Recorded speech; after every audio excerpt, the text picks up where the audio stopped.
kita telah melaksanakan IBOTA Indonesian Beach on the 8th di Pantai Tanjung Taipa ini, yang dilaksanakan selama 2 hari pada tanggal 24 Agustus 2024 sampai tanggal 25 Agustus 2024. Dan daripada IBOTA ini yaitu untuk memperkenalkan pantai kita yang ada di Konawe Utara ini supaya mendunia, dikenal oleh seluruh dunia, sehingga kita bagi orari lokal Konawe Utara bekerjasama dengan orari daerah Sulawesi Tenggara bersama-sama pada hari ini membuka station dalam memperkenalkan pantai Taipa ini yang belum dikenal oleh mancanegara. Peran orari daerah lokal Konawe Utara itu menjelaskan bahwa kami bersama-sama dengan orari daerah Sulawesi Tenggara menggelar acara ini untuk lebih memperkenalkan daerah wisata kita yang berada di Konawe Utara, khususnya untuk dikenal lebih luas ke mancanegara. Peserta IBOTA dihadiri oleh seluruh lokal yang berada di Sulawesi Tenggara. Kegiatan orari lokal ini sudah banyak yang kami laksanakan, di mana sebelum musyawarah lokal Konawe Utara itu telah kami membantu pemerintah dalam hal penanganan siaga banjir. Kita menangani Dukom, kegiatan MTQ tingkat provinsi, dan kita juga mendukung dukungan komunikasi terhadap eksekutif. Terakhir kami laksanakan IBOTA ini juga bersama-sama seluruh lokal yang berada di dalam Sulawesi Tenggara. Ucapkan banyak terima kasih kepada seluruh partisipan yang mendukung kami, terus kepada pemerintah daerah Kabupaten Konawe Utara yang selama ini telah mendukung orari lokal Konawe Utara sejak pembentukannya sampai hari ini kami mengadakan IBOTA di Pantai Tanjung Taipa ini dengan dukungan terkhusus kepada Kadis Dinas Pariwisata yang telah mendukung kegiatan IBOTA. Kami ucapkan banyak terima kasih. Kami akan selalu siap membantu masyarakat dan program pemerintah Kabupaten Konawe Utara. Jadi IBOTA ini adalah kegiatan silaturahim sesama anggota orari seluruh dunia. Kemudian ini IBOTA sekaligus kita memperkenalkan pantai wisata Taipa kepada dunia, top kecilnya kepada Indonesia. Pesertanya ini seluruh dunia yang masuk ke check-in itu menjadi peserta IBOTA. Sekaligus tadi itu saya sudah sampaikan bahwa kita memperkenalkan ini wisata Taipa kepada dunia. Dengarannya organisasinya orari lokal Konawe Utara didukung oleh orari daerah Sulawesi Tenggara, didukung penuh oleh orari daerah Sulawesi Tenggara. Jadi beliau membantu, Bupati mengarahkan kepala dinas untuk memberikan dukungan ke pelaksanaan IBOTA ini. Kalau pantai wisata ini kalau kita lihat dia memiliki pantai pasir putih yang cukup luas, panjang bentangannya. Kemudian di titik ini mudah dijangkau, sangat strategis ini ke letaknya ini pantai wisata Taipa, mudah dikunjungi dan aksesnya sangat mudah. Kalau kita melewati darat, tadi saya sudah sampaikan, baik melalui Kendari, kemudian melalui Unaha, itu bisa dengan aspal yang sangat mulus. Orari lokal Konawe Utara ini sebenarnya terbilang mudah. Di bulan April 2024 orari lokal Konawe Utara terbentuk melalui surat pelaksana tugas atau SK pelaksana tugas dari orari daerah Sulawesi Tenggara. Pada waktu itu ditunjuk Ibu Suryati sebagai ketua pelaksana, kemudian saya Burhanuddin B sebagai sekretaris. Lalu kami bekerja merangkul semua teman-teman yang mempunyai hobi dan tujuan di orari. Kami bentuk, kami adakan UNAR, sudah 2 kali.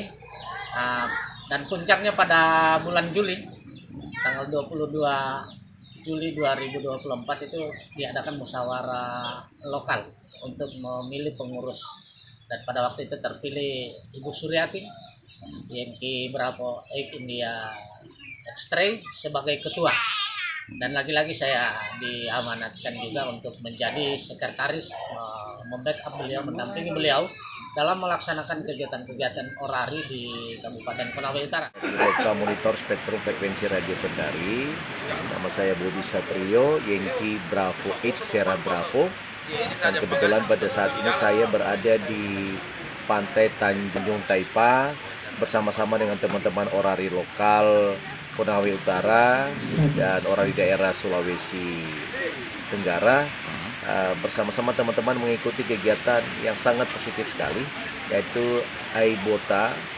AIBOTA ini adalah satu program dari teman-teman amati radio mengeksplor atau memberi promosi tempat tujuan pariwisata yang berada di seluruh Indonesia, terutama yang berada di Konawe Utara. Ini pantainya sangat bagus, ini ke Pantai Tanjung Taipa, dibawa koordinir oleh teman-teman orari lokal Konawe Utara, sehingga saya memberikan apresiasi yang sangat luar biasa. Di mana di sini ada juga kegiatan-kegiatan yang amatir yang telah dilakukan berupa pembinaan, pengenalan tentang radio, pengenalan tentang bencana alam, serta penggunaan frekuensi yang sesuai dengan peruntukannya. Dan ini sangat baik sekali, dan mudah-mudahan saya berharap kepada teman-teman orari lokal se-Sulawesi Tenggara di bawah pembinaan dari orari daerah Sulawesi Tenggara bisa melakukan ini secara terus-menerus berkesinambungan, sehingga pelaksanaan kecintaan teman-teman amati radio tentang komunikasi ini dan teknik radio itu bisa diperlihatkan kepada pemerintah daerah masing-masing, bahwa keberadaan orari ini, organisasi amati radio ini adalah sangat dibutuhkan, terutama dalam proses bencana alam. Bencana alam ini sekaligus memberikan bantuan kepada pemerintah tentang bagaimana sih penggunaan frekuensi radio ketika sarana telekomunikasi itu putus, maka secara konvensional, analog, manual, ini radio komunikasi ini sangat dibutuhkan. Terutama di era digitalisasi ini, radio ini memang sudah banyak ditinggalkan oleh masyarakat, para pencinta amatir. Tetapi dengan setelah adanya kegiatan-kegiatan bervariasi, terutama di tingkat digital mode, yang kita bisa bercerita tanpa ada phone, karena di komunikasi di amatir itu ada beberapa band yang dilakukan, yaitu ada mode SSB, CW, FT8 dan ada juga komunikasi menggunakan satelit. Ini sangat baik sekali. Jadi saya berharap bagaimana cara dari orari daerah Sulawesi Tenggara, terutama kami sebagai instansi pembina, memberikan binaan kepada masyarakat yang pemula ini, yang terutama yang generasi Z ini, untuk bisa mencintai apa sih yang dimaksud dengan amati radio ini. Gunakanlah frekuensi sesuai dengan peruntukannya, karena frekuensi ini adalah sumber daya alam yang sangat terbatas, karena frekuensi ini tidak mengenal batas wilayah dan negara. Kita ngomong sedikit aja di sini, kita bisa dengar di seluruh dunia. Dan saya juga memberikan apresiasi luar biasa kepada orari lokal Konawe Utara dengan ada variasi kegiatan seperti ARDM, seperti setup emergency. Ini saya dengar dari teman-teman orari daerah bahwa ada setup emergency HF, karena Sulawesi Tenggara ini adalah daerah rawan gempa, di mana banyak juga tambang-tambang yang ada di sini yang dikelola oleh pemerintah. Ya, itulah yang perlu aset-aset yang ini yang perlu kita jaga, sehingga saya lihat di sini sudah, apalagi daerah pantai ini ya, pantai yang di Taipa ini sangat dibutuhkan sekali, perlu adanya posko bantuan komunikasi. Saya berpesan kepada teman-teman, marilah kita jaga frekuensi ini, marilah gunakan frekuensi sesuai dengan peruntukannya. Tertib menggunakan frekuensi adalah yang terbaik. Frekuensi yang perusahaan-perusahaannya adalah mereka di kategori pengguna frekuensi konsesi. Jadi beda sama amati radio. Kalau amati radio adalah pengguna frekuensi yang hobi, izinnya perorangan. Karena di amatir itu ada tingkatan-tingkatannya, diuji keterampilannya, kompetensinya diuji. Tetapi kalau perusahaan itu tidak. Jadi yang mendapat izin adalah perusahaannya, dan mereka membayar.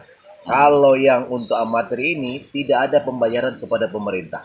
Hanya ketika menjadi anggota harus berbayar menjadi anggota kepada organisasi tersebut. Bagaimana jika ada perusahaan yang tidak katakanlah ilegal atau tidak memiliki izin, itu seperti apa langkah-langkah yang Anda lakukan? Langkah-langkah yang kami lakukan adalah kami melakukan pembinaan karena dengan undang-undang Cipta Kerja yang baru dia melekat adalah sanksi dendanya atau sanksi administrasinya, baru kita kenakan tindakan polisialisasi itu berupa sesuai dengan Undang-Undang 36 tahun 99 tentang telekomunikasi. Jadi kepada teman-teman perusahaan-perusahaan itu kami telah melakukan sosialisasi berupa peringatan pertama, kedua, dan kalau masih juga menggunakan, kami melakukan tindakan berupa pengenaan denda administrasi berupa sanksi. Denda itu sangat luar biasa biayanya.